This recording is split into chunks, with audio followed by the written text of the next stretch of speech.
Hi, I'm Dr. George Bruder, Chairman of Endodontics and the Director of the Advanced Education Program in Endodontics at Stony Brook University School of Dental Medicine. Today we're going to be discussing the use of the apex locator.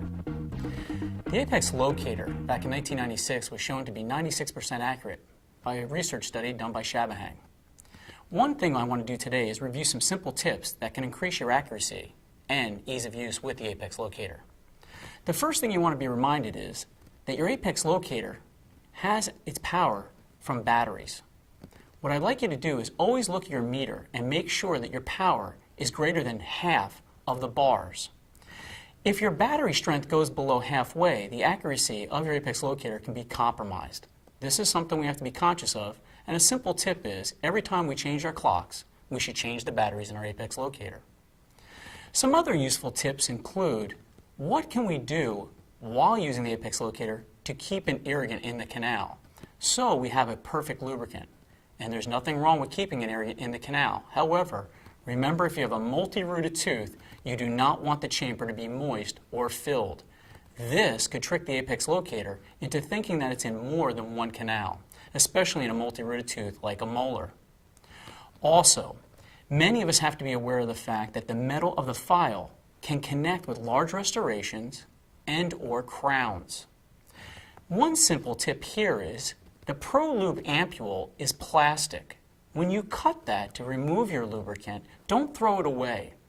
It's a conical piece of plastic that's hollow, and if you snip this, you can slide this over your hand file, and this can act as an insulator to prevent the metal of the file from contacting your restoration.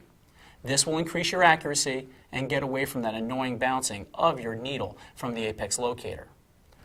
Also keep in mind, you want to always use a file one file length longer than you're used to using when trying to determine your estimated working length when using your apex locator.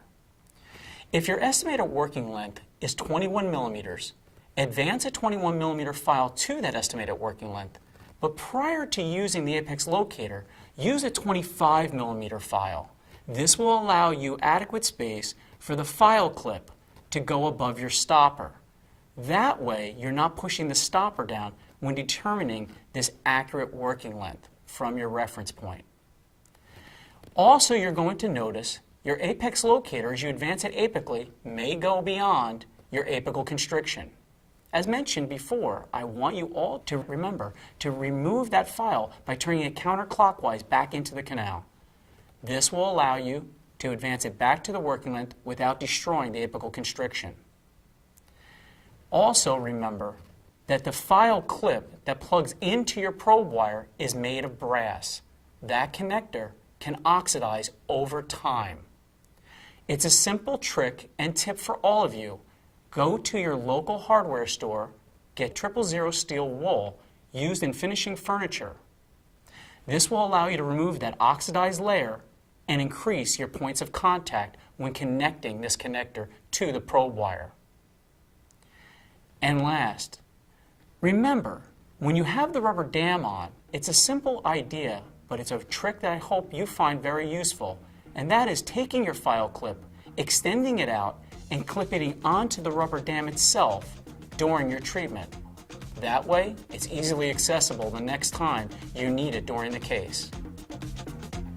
I hope these tips are useful in your practice, and I look forward to sharing more in the future.